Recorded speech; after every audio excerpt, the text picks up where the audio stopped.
importir global gitu Mas. Sekarang seusia jenengan semua Mas. Jadi importir dari China, dari Amerika tuh usianya 18 sampai 35 tahun. Saya merasa dibanding-bandingkan ini. Itu kita masuk ke dalam ranah global buyer, platform digital.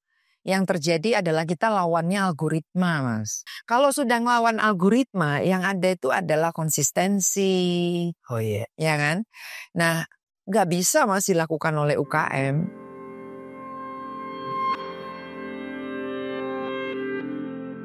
Halo Sobat Kagama, kembali lagi di podcast Kagama Talks.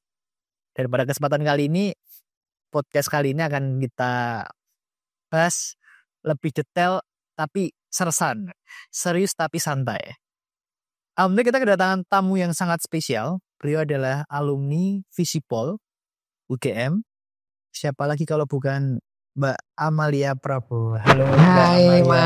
Mas. Gimana kabarnya Mbak Amalia? Alhamdulillah baik. Bahagia ya Mbak ya? Harus Sehat bahagia. Sebagai dari UGM selalu bahagia Mbak. harus. Anyway apa Mbak kesibukan belakangan ini Mbak Amalia?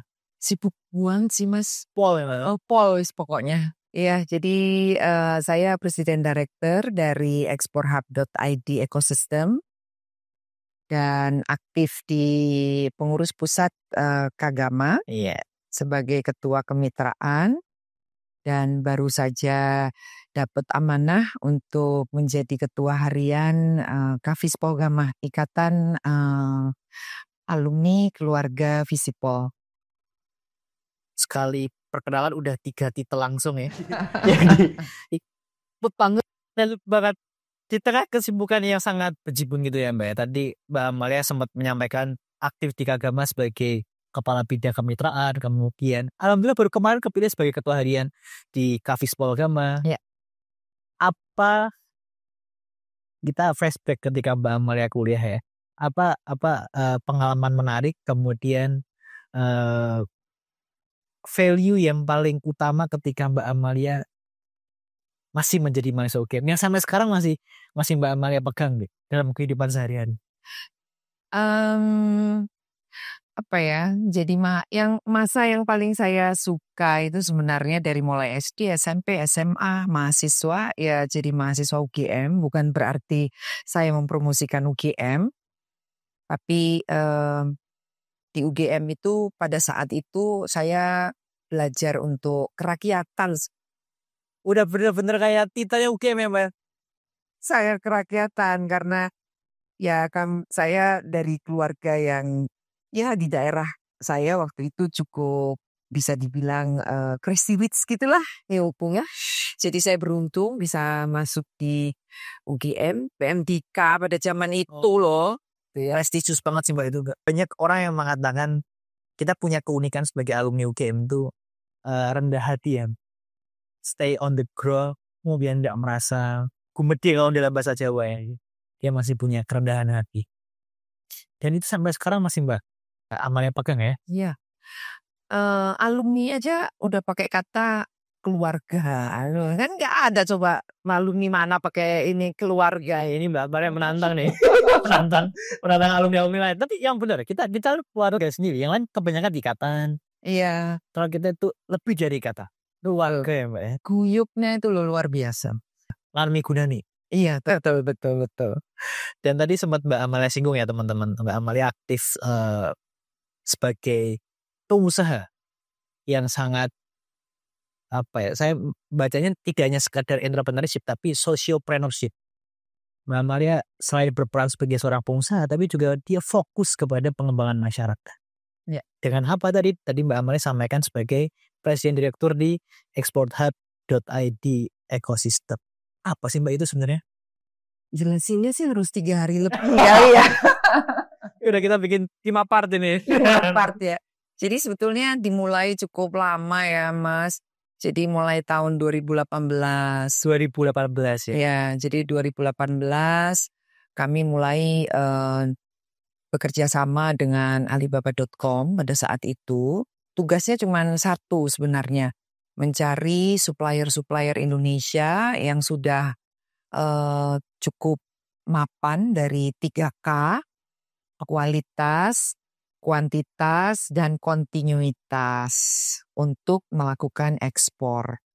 Nah, karena lulusan UGM, ya, jadi langsung turun ke desa-desa untuk melakukan identifikasi produk-produk apa yang kita bisa angkat menjadi supplier-supplier kelas dunia. Ternyata kubra gitu. Jadi langsung turun ke Iya, karena menjemput bola itu ya. betul. Jadi kami betul-betul datang ke lapangan, Door to door, Mbak. village to village dong. Emang pejuang desa nih Mbak Amalia nih. Apa yang Mbak dapatkan dari situ? Karena yang menarik adalah buyer-buyer itu sebenarnya mereka lebih suka untuk langsung membeli dari tangan pertama sebenarnya.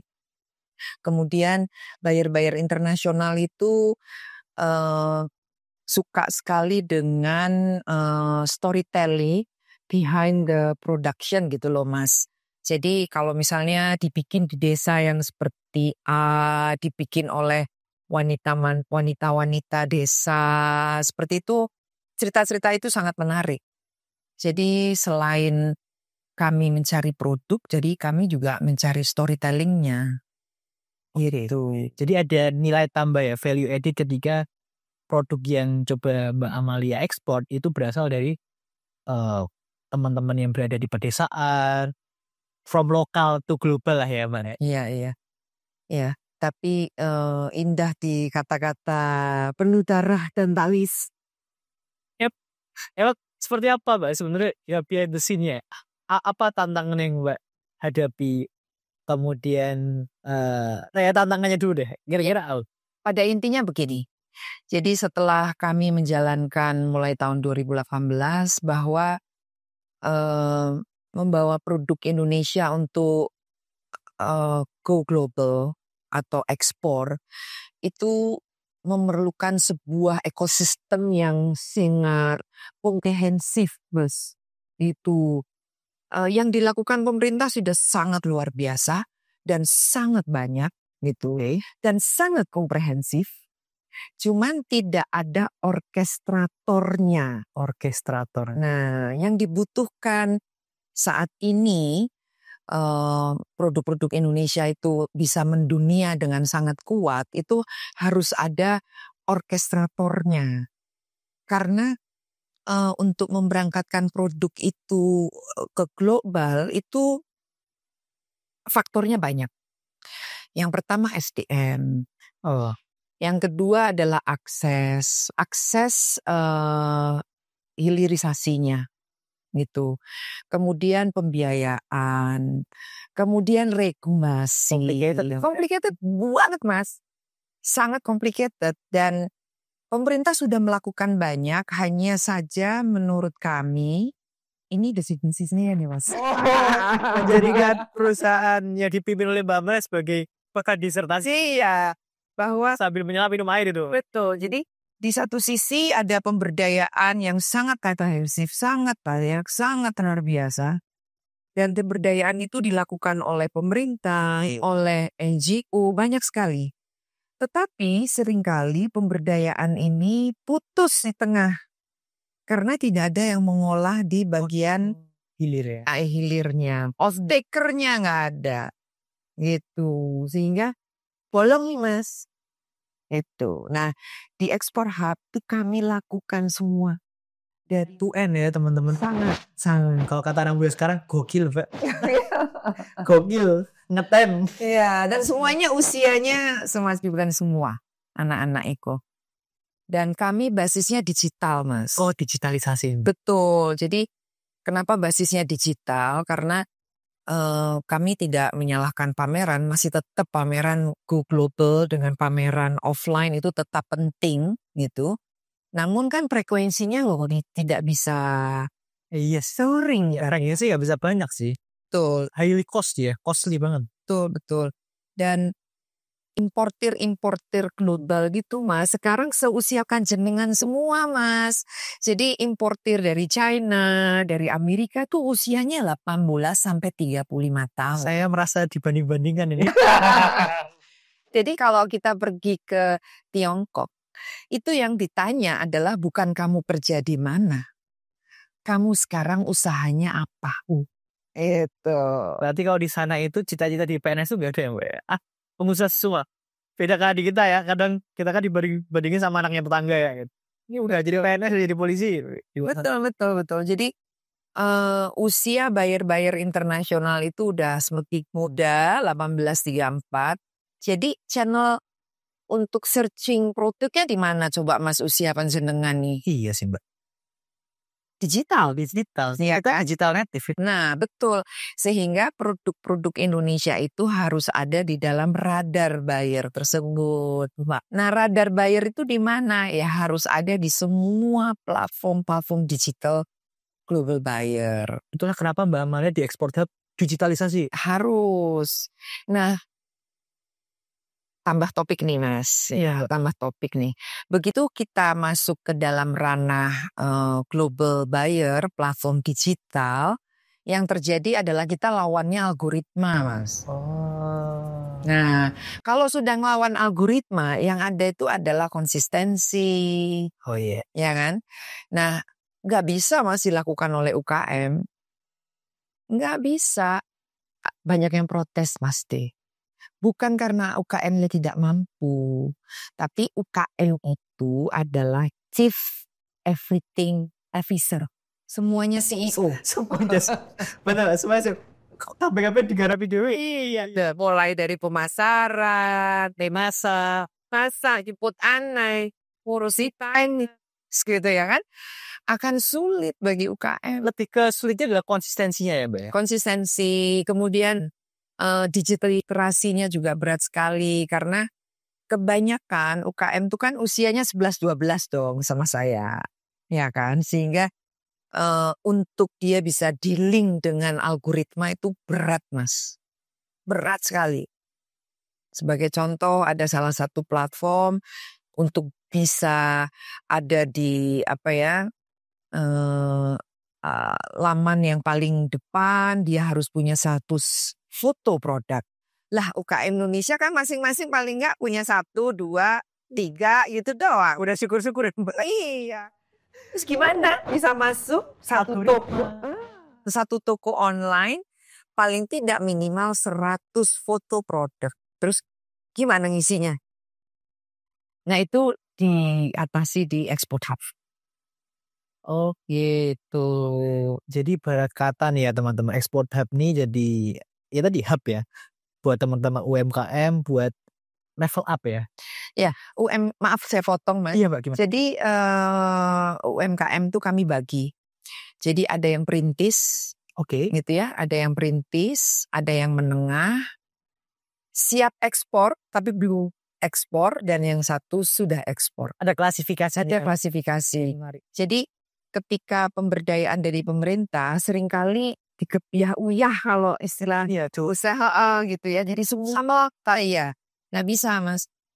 Kelas perintis itu kalau di Export Hub dia dipersiapkan untuk pasar lokal. Oh, gitu. Ada marketnya ya. Betul. Bener-bener dipisah-pisah ya Mbak ya. Betul. Karena nggak bisa kalau sama sekali disamaratakan nggak bisa. Jadi perintis tapi dipaksa untuk ekspor ya sih 5 tahun Mas. Gitu. Jadi paling tidak sebenarnya pemberdayaan ini dibagi per pembagiannya per kelompok gitu. Jadi kalau daerah tersebut memang mampunya adalah perintis, maka sudah jangan berharap ekspor dulu. Gitu. Pasar Indonesia juga gede banget Mas. Gede banget Mbak Avan. Di platform Oranye. Iya, di platform Oranye itu Mas, permintaan untuk snack. Snack aja nih. Ya, snack ya, kategori snack. 1 bulan tuh sekitar 2 triliun. Hanya snack saja. Tahu nggak 5 produk tertinggi yang terjual? Seblak Mas. Seblak. Ini para ciwi-ciwi nih Mbak. Iya. Ciwi-ciwi nih. cireng, Mas. Cireng ya sih. Iya kan. Maksudnya frozen tuh ya Mbak ya. betul. Jadi maksudnya cukup kaget pasti harusnya karena loh ternyata produk Indonesia itu sudah berjaya loh di platform oranye gitu. Apalagi platform hijau, bergaya sekali. Cuman kategorinya di snack dan biasanya kebanyakan yang perintis dan menengah gitu. Oh, perintis dan menengah ya. Betul. Nah Mas, kalau sudah sampai, kenapa harus kami masukkan dulu di pasar lokal? Karena kawah Chandra di mukanya itu di pasar lokal. Penggebelangannya. Betul Mas. Misalnya dikirim nggak rusak. Kemudian expire date-nya benar-benar terbukti 12 bulan. Itu kami pajang tuh di Export Hub Mas kalau ke Sentong. Itu kami pajang produk-produk hanya untuk ngetes. Bener nggak sih 12 bulan? Kadang-kadang 6 bulan udah belum udah nggak bisa. Kecut. Iya gitu, udah jamuran kayak gitu. Jadi pendampingan complicated ya Mbak ya. sangat, tapi percayalah bisa kok. Ya Mbak Mama udah jalan bertahun-tahun. Betul. Jadi tadi kan harapan saya nih Kagama Talks ini ada kayak masukan lah buat regulator ya. Oh, siap. Yang bermain seperti kami ini tidak sedikit, banyak juga. Oh, banyak yang seperti Export Hub ini banyak. Tapi baru kami yang end to end. Iya sih Mbak. Baru kami yang end to end. Menarik banget Mbak kalau Mbak soal Export Hub ini ternyata. Tadi kan Mbak Amalia udah menjelaskan secara konsep ya. Kemudian tujuan apa yang udah Mbak Amalia alami. Kalau secara teknis ya Mbak ya. Apa sih output produk ataupun layanan ya dari exporthub.id ini biar teman-teman yang agama muda tertarik buat join bisa kebayang tuh. Iya. Kalau outputnya udah pasti angka ekspor ya Mas. Oh, ya. Tujuannya emang bener ekspor. Iya. Jadi melatih UMKM buat dari perintis menjadi mengekspor. Jadi sebetulnya tujuan terakhirnya adalah ekspor. Okay. Tapi KPI kami purely business. Jadi pemberdayaan yang kami lakukan ujungnya itu harus menghasilkan sesuatu. Bener Mbak, itu Mbak. Iya. Yang jadi problem sekarang pemberdayaan pada ujungnya tidak menghasilkan nilai ekonomi gitu betul, kan. Kadang kalah ya. Betul. Nah, jadi untuk perintis paling tidak mereka bisa punya akun di beberapa platform digital.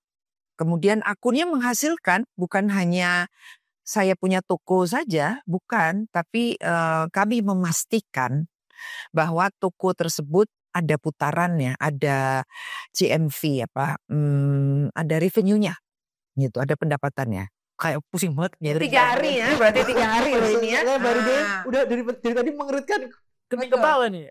Saya balik lagi ke anak-anak global buyer itu, bukan anak-anak, maksudnya global buyer itu usianya memuda. Iya, seperti jenengan ya. Gitu. Seringkali mereka bilang gini, kalau cocok sama produk ini, suka dengan produk ini, dia akan tanya, sudah pernah diekspos media belum? Nah, ya kan kami tidak bisa untuk meminta Pelinda untuk membuat press release tentang semua produk yang akan kami bawa. Jadi akhirnya kami membuat 1.500 channel YouTube, Mas. 1.500? Mbak, 1.500? 1.500 channel YouTube di 1.500 desa. Kami punya... gokil sih. Iya, kami punya 700 YouTuber aktif, Mas. 700, Mbak. Itu namanya, gerakannya adalah One Village, One YouTuber. Sebetulnya untuk apa? Ketika ada satu produk, buyernya udah seneng, maka kita akan bilang kepada 700 channel tersebut, tolong diekspos. Nah, sehingga link-link exposure produk tersebut kami berikan kepada buyer. Oh iya. Keren banget sih, Mbak. Oh, bisa kepikiran sampai sana untuk digitalisasi ya. Itu dengan menggerakkan ratusan YouTuber itu kan cara yang sangat efisien. Dan kayaknya gak banyak orang kepikiran gitu deh. Iya, karena memang sumber daya manusianya memang luar biasa, Mas, dibutuhkannya. Pendampingannya melekat sekali itu. YouTuber tersebut. Gitu. Gimana cara Mbak Amalia memastikan proses pemberdayaan 1.500 desa itu berjalan, Mbak? Kami punya satu tim, memang Getty Media, memang satu tim itu KPI-nya memang pendampingan dan optimalisasi akun YouTube-nya mereka. Gitu. Keren banget sih teman-teman ya. Ini harusnya jadi penyemangat buat Kagama ya. Jangan cuma fokus setelah lulus nyari kerja, habis dapat ijazah langsung nyari kerja. Enggak. Kita bisa lebih dari itu ya. Kenapa ya Mbak ya? Pas banget Mas. Jadi di Explore Hub itu kami sebenarnya menyemangati anak-anak muda untuk berani mencoba usaha. Kalau di Tiongkok Mas, mereka itu akan gini, entrepreneurship kalau di Tiongkok itu dimulai dari hilir. Oh justru dari hilir? Betul. Jadi mereka harus bisa merasakan moment of truth dapat buyer. Kemudian mereka menguasai supply chain. Baru dia bikin produk. Gitu. Kalau di sini, di universitas ini kebanyakan kan bikin produk dulu. Udah kebanyakan Mas, Indonesia ada 64 juta produk. Udah kebanyakan Mas gitu. Jadi harusnya mahasiswa-mahasiswa ini dikenalkan bagaimana mereka menjadi tadi tenaga-tenaga di bagian hilir. Masih banyak yang setengah hati melihat afiliator. Oh iya? Ya masih yang itu kerjaan sambilan. Oh enggak Mas. Bayangkan kalau Mas sudah menjadi afiliator, sudah tahu rasanya bagaimana menjual sebuah barang. Untuk menjadi afiliator itu kalau sudah profesional Anda harus punya tim. Oke. Ya kan? Nah, berarti Mas bisa membuka pekerjaan buat temen lu iso. Ini enggak, paling enggak bertiga. Ada yang bagian market risetnya, ada yang bagian hostnya, ada yang bagian operator. Nah, kemudian dia memainkan itu, dia ada pendapatan, kemudian begitu besar kami siapkan investornya. Oh, jadi dipaksa mereka untuk belajar dulu. Iya, udah jadi reseller aja dulu. Gitu. Kalau menurut pembelajaran saya, kalau di Tiongkok semua orang itu diajari jadi penjual dulu. Oke. Jadi penjual dulu, begitu dia tahu supply chain-nya, baru dia bikin produk. Kami arahkan untuk maklon. Dari mana maklonnya Mas? Lah ini kan banyak UKM yang sudah punya produk. Ada 64 juta bukti ya. Tinggal saya bisa mengenalkan UKM yang memang sudah bisa produksi dengan skala besar. Nanti namanya bisa Gibran. Oh cocok. Langsung ganteng. Itu kan. Mas sudah punya pribadi sendiri, sudah punya tim sendiri. Nggak usah punya gedung gede-gede. Ruangan segini aja. Jalan. Tadi saya menarik Mbak ketika Mbak Amalia bilang kunci adalah berani untuk mencoba berwirausaha. Itu kayaknya yang nggak dimiliki oleh angkatan-angkatan kita Mbak. Kita merasa khawatir untuk terjun ke bisnis karena fluktuatif. Kan berat kata berbisnis itu kan kayak judi ya dalam tanda kutip ya. Kayak kalau nggak jago ya bangkrut dan segala macam. Ketakutan itu yang ada muncul di benak Gen Z seangkatan kita, Kagama muda ini. Jadi memang. Nah itu yang mumpung ini di Kagama Talks itu yang saya ingin mencolek para alumni yang sudah berhasil. Oh ya.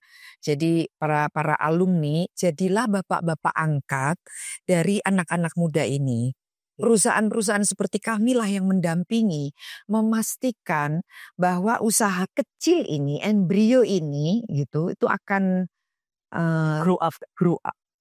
Nah, jadi sederhana aja Mas, kami punya program Digipreneur itu juga ya. Program Digipreneur itu juga isinya adalah anak-anak dilatih untuk jadi reseller. Begitu dia konsisten, setiap minggu bisa dapat 500.000, 1 juta. Kami tingkatkan lagi, kami temukan dengan berbagai perusahaan untuk maklon. Nah, kalau cari investornya gitu. Ya tidak semudah yang aku sampaikan sih Mas. Cuman pada intinya para alumni memang saya encourage untuk memiliki banyak sekali binaan-binaan anak-anak ini gitu. Supaya tidak mencari kerjaan. Bener Mbak. Gitu, tapi menciptakan lapangan kerja gitu loh. Cocok. Saya nggak mau kampanye bupati loh ya. Enggak loh ya. Enggak Karena loh ya. udah jadi ketua harian Kamis Lokawan dan Skop lah. Gitu ya, Jadi Mbak, ya? iya betul. Karena Mas ke depannya ini your future itu sudah tidak ada lagi pekerjaan yang harus ngantor ya kan. WFH lah. Ya sekarang jadi ya harus bisa kreatif dengan apa yang kita miliki gitu sebenarnya. Ini saya jadi bersemangat buat berwirausaha ketika lihat Mbak Amalia ini. Harus karena apa ya Mbak ya? Saya sadar bahwa kita anak muda itu bisa lebih dari ini ya. Kita harus berani buat berwirausaha, mencoba hal yang baru. Kalau kata anak-anak sekarang ya keluar dari zona nyaman lah. Mas, kamu tuh udah bukan pilihan. Generasi kamu tuh sudah bukan pilihan. Kalian betul-betul sudah menjadi warga dunia. Lalu Instagram kan bisa diakses sama orang di seluruh dunia gitu.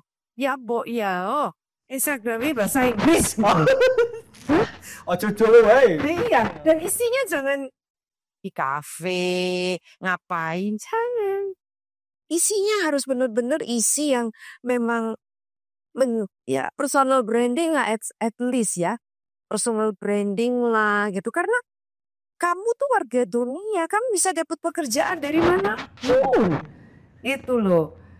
Jadi bisa dikerjakan di Jakarta, di Jogja, di mana saja. Pemberi kerjanya bisa di dunia belahan manapun itu. Ya buat dimanfaatkan Instagramnya itu gitu. Cukur scroll aja gitu. Selain scroll juga nanti terus ya itu flexing. Saya kalau lihat Mbak Amalia ngomong jadi gemes gitu deh. Jadi ikutan gemes gitu ya. Ya, kita jadi loncat-loncat ya, tapi ada hubungannya ya. Agak loncat-loncat. Salah satu kriteria saat ini ketika kita harus meng-hire SDM adalah social media channelnya. Hati-hati teman-teman ya anak kita ya. Hati-hati ya kalian ya. Satu, dilihat kemampuan dia bikin caption. Oh, dia juga ya. Ya, cara Mas bikin caption itu menunjukkan bagaimana pola berpikir kamu. Kelihatan ketika captionnya bahasa Indonesia nggak karu-karuan. Iki kate ngomong apa to yo gitu. Ya kan? Kemudian yang kedua, ketertarikannya apa? Oh, di situ. Interestnya kan kemana kelihatan? Ya, kelihatan sekali. Kemudian siapa lingkungan di sebelahnya, itu kan akan kelihatan di sana. Meskipun itu selalu bilang, itu kan aset pribadi. Lah ya jangan main Instagram gitu ya nggak sih? Di manfaat dong. Meneman SMS bias, Betul. Kemudian LinkedIn. LinkedIn itu kan teman-teman itu baru memulai LinkedIn ketika sudah lulus mahasiswa. Salah sebenarnya. Oke. Harus dimulai dari awal. Karena yang dilihat dari LinkedIn ketika kita mahasiswa sudah LinkedIn Mas, kita sebagai yang meng-hire dia akan lihat bahwa ini anak aktif sekali memang dan konsisten. Oh, aktif dan konsisten. Iya, itu bisa dilihat dari situ. Jadi segera diisi LinkedIn-nya. Kemudian aktivitas-aktivitas ikut seminar ini itu akan sangat membangun ya, Mbak. Iya. Terus yang menarik lagi nih adalah judul disertasi. Judul disertasi, Mas, kalau kita interview anak-anak dari luar negeri. Mereka tuh dengan bangga, disertasi saya tentang ekspor, disertasi saya tentang pemberdayaan, tentang ini gitu. Keren gitu.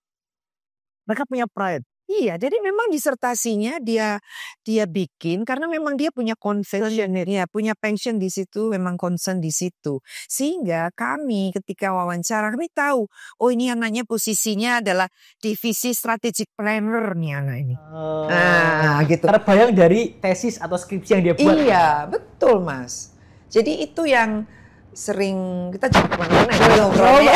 Kalau ngobrol asik itu kemana-mana kan dong. Iya, jadinya kita bisa melihat dari situ ya.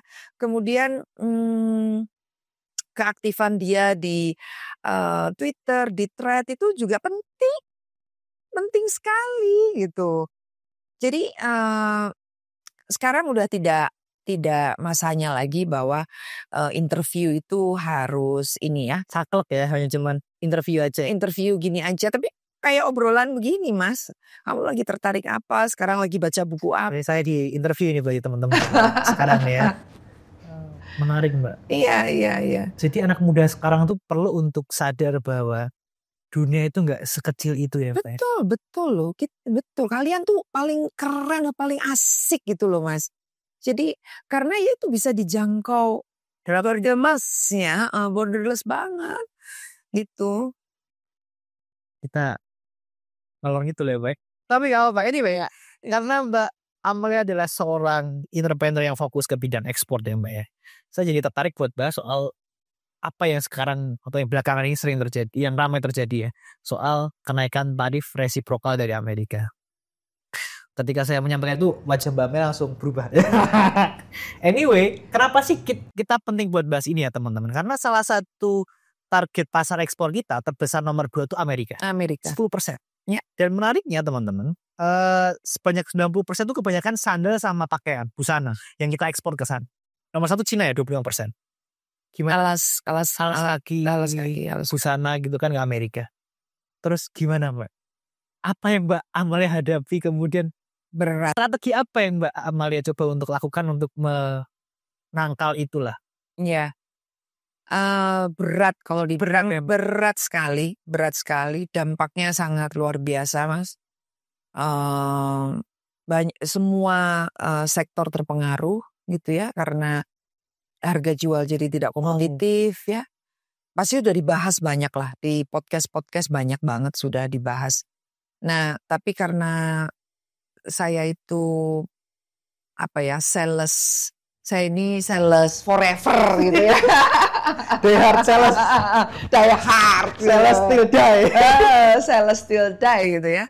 Jadi kan banyak juga semua sudah ini banget klise ketika semua orang bilang bahwa di dalam sebuah musibah itu pasti ada hikmah, atau di balik sebuah situasi yang berat itu selalu ada opportunity. Tapi saya berani bilang bahwa itu benar banget. Tanpa ada Amerika seperti itu, kita nggak akan noleh terhadap non-traditional country, Mas. Kita bisa melihat pasar lain. Iya, kita terlena dengan comfort zone, dengan traditional country. Traditional country itu Amerika, Jepang ya, Mas.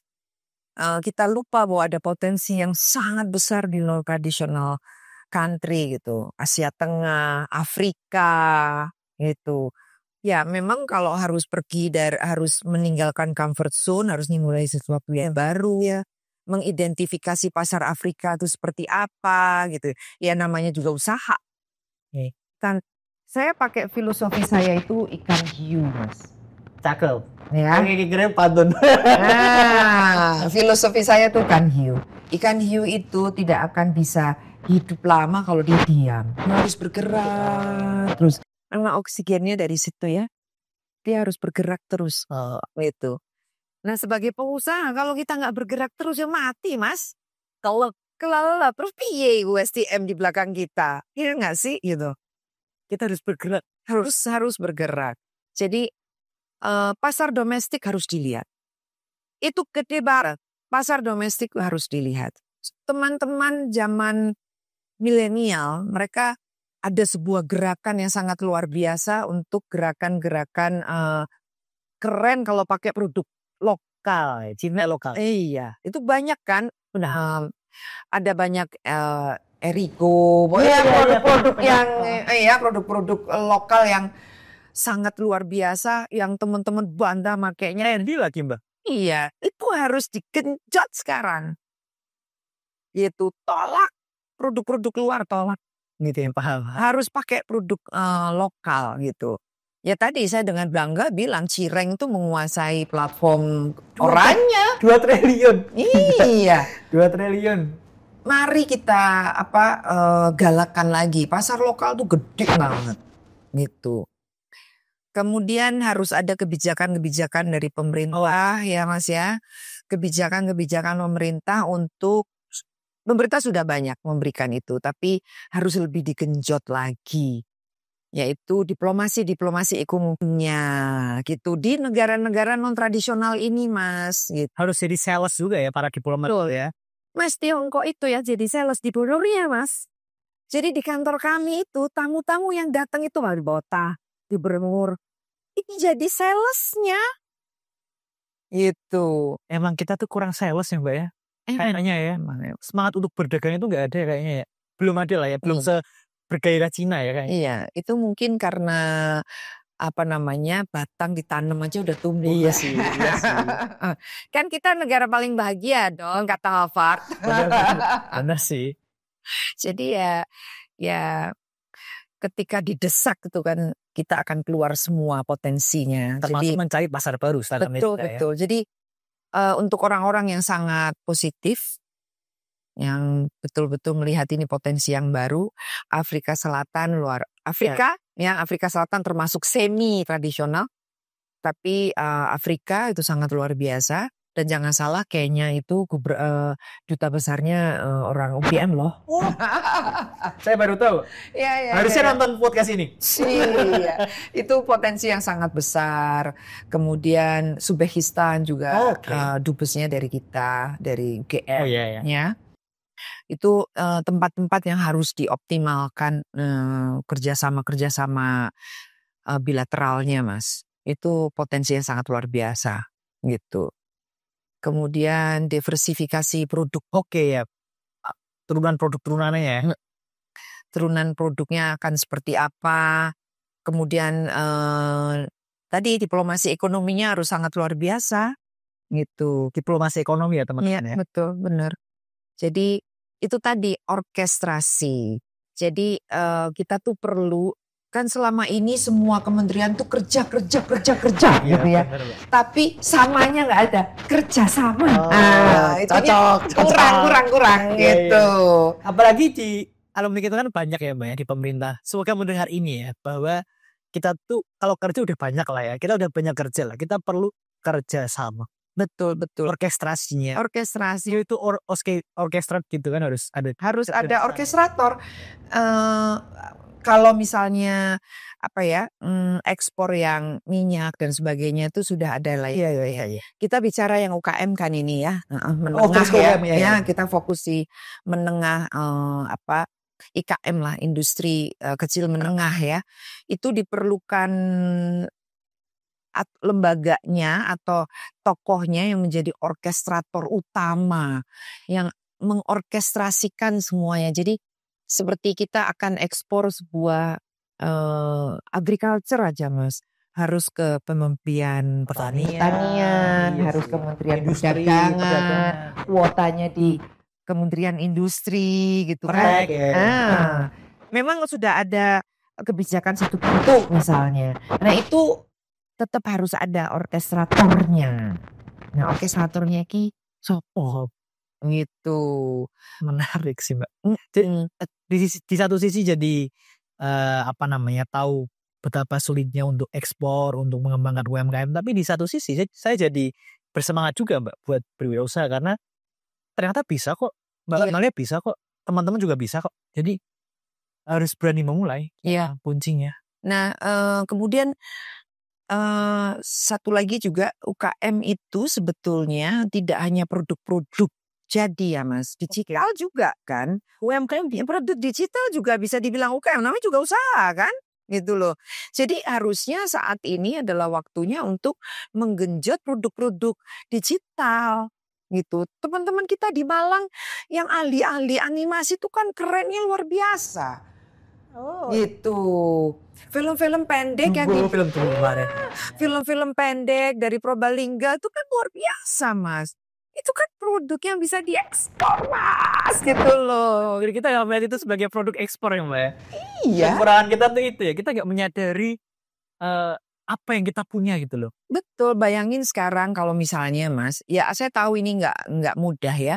Tapi ada satu temannya Mas Gibran yang sangat bisa untuk melakukan pemasaran di digital.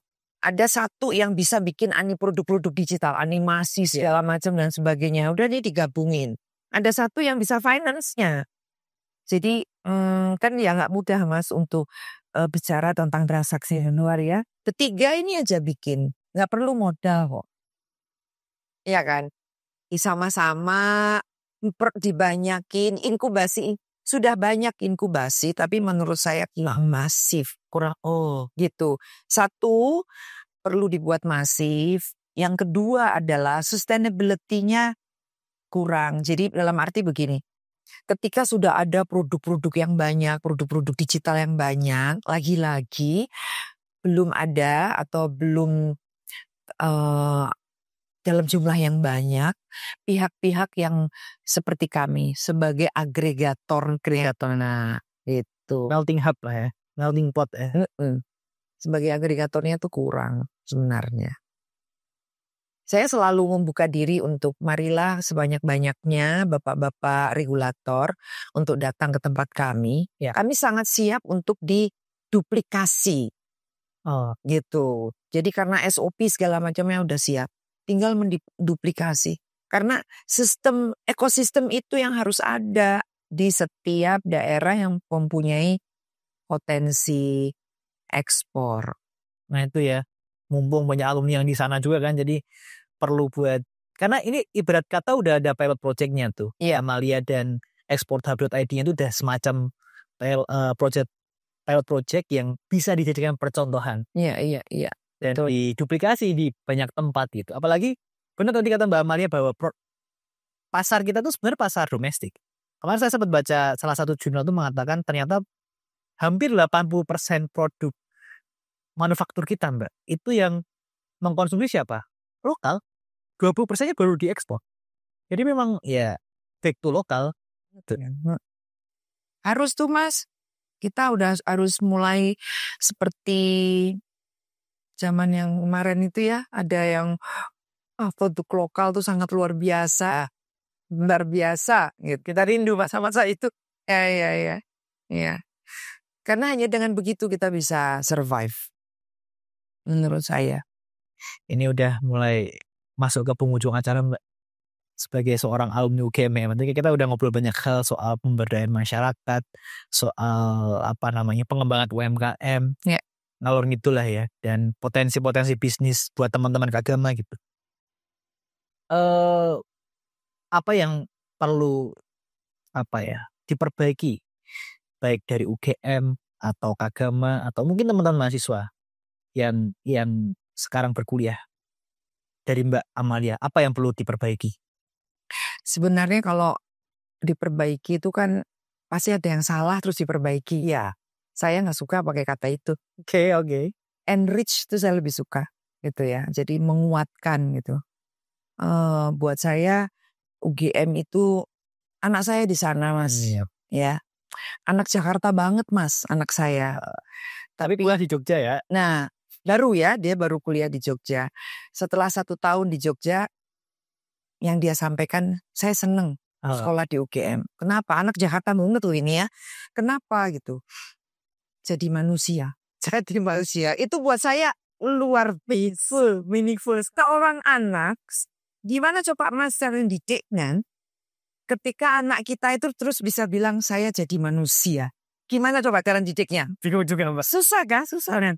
Berarti UGM itu berhasil membuat sebuah lingkungan di mana dia menjadi manusia. Dia mengerti definisi manusia. Itu loh. Keren kan gitu ya. Sampai ke tahap itu gitu. Iya. Padahal masih semester 4 waktu dia ngomong itu.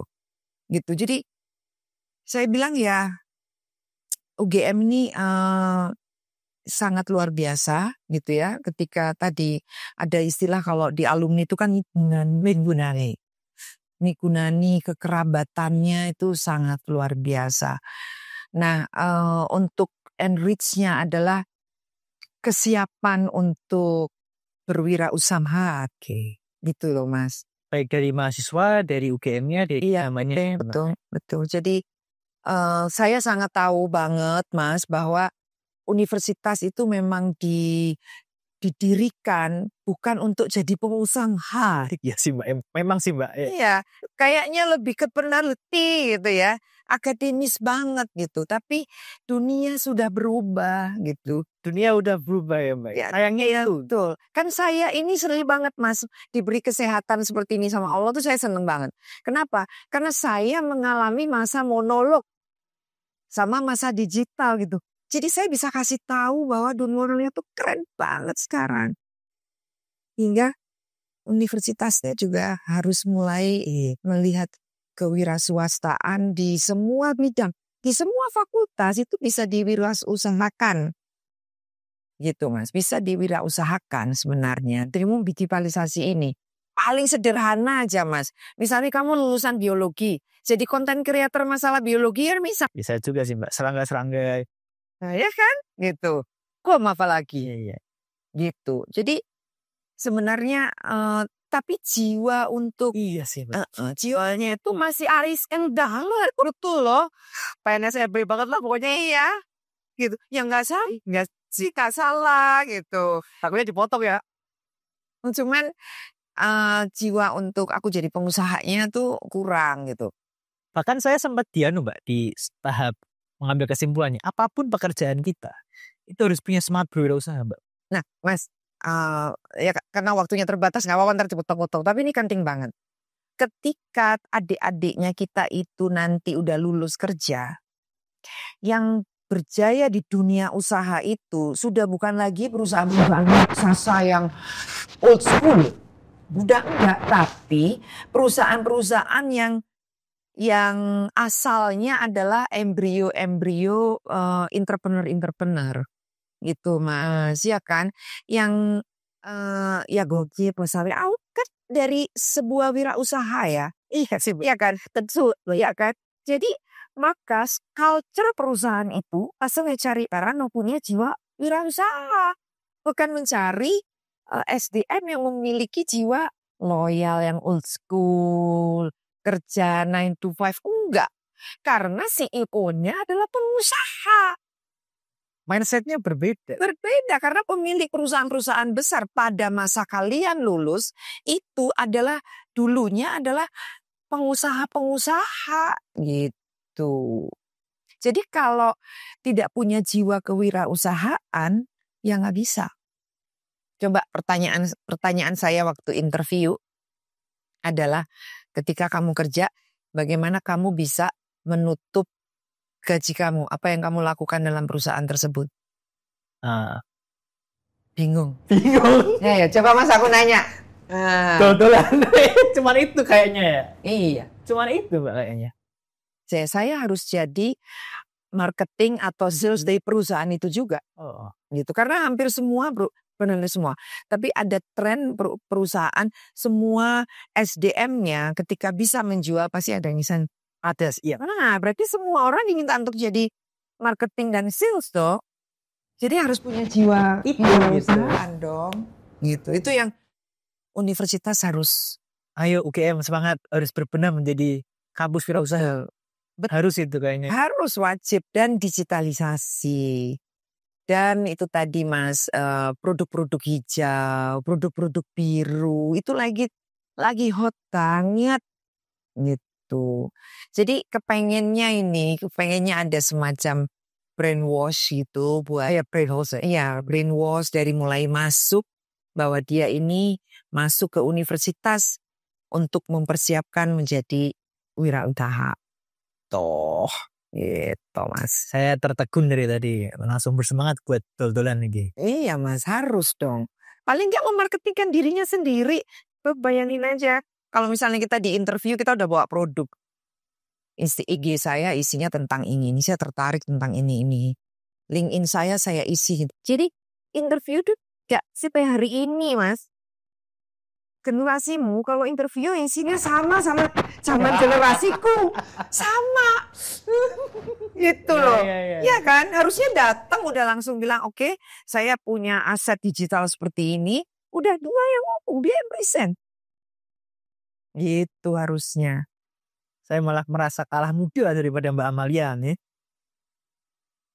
Tapi pertanyaannya masih, oke, ceritakan tentang dirimu. Saya lulus Unitem, saya lulus tahun sekian dari fakultas ini. Ya saya bisa baca itu di CV. Iya sih Mbak. Wis mau jadi orang iso Iya. Kenapa diundang interview? Karena kita ingin melihat sisi yang tidak ada di dalam CV gitu loh. Orang ada mudengan lagi ya. Itu masih ngomongin interview, belum lagi UKM ketemu global buyer masih. Aduh, kami tuh sampai mendampingi untuk bagaimana bikin PPT-nya. Sebasic itu Mbak? Iya dong Mas. Habis yang ada PPT-nya isinya foto-foto keindahan alam di mana mereka produksi. Dan kapasitasmu berapa? Spekmu apa gitu loh. Iya nggak sih? Berat sih Mbak, berarti ya Mbak. Iya. Untuk mendampingi UMKM itu berat ternyata ya. Berat Mas. Berat. Udah gitu Mas, di kementerian itu kan di-rotate orangnya. Iya sih. Kenapa kami bisa konsisten? Karena kami kan orangnya sama. Ya itu stay di situ. Kalau di kementerian kan berganti. Jadi birokrat ya. Jadi KKM-nya juga nggak bisa dibina, nanti ganti atasan, ganti putusan, dirjennya ganti, polanya ganti. Kan dia dong kayak bingung. Nah itu dia malah itu bingung ya gitu. Gitu. Terakhir Mbak Amalia, kata-kata buat teman-teman Kagama atau teman-teman mahasiswa, entah itu semangat, kata-kata semangat atau kata-kata motivasi, silakan Mbak. Iya. Amalia. Ya saya ingin teman-teman berubah aja. Saya ingin teman-teman bukan mencari kerjaan. Tapi yuk kita menciptakan pekerjaan, karena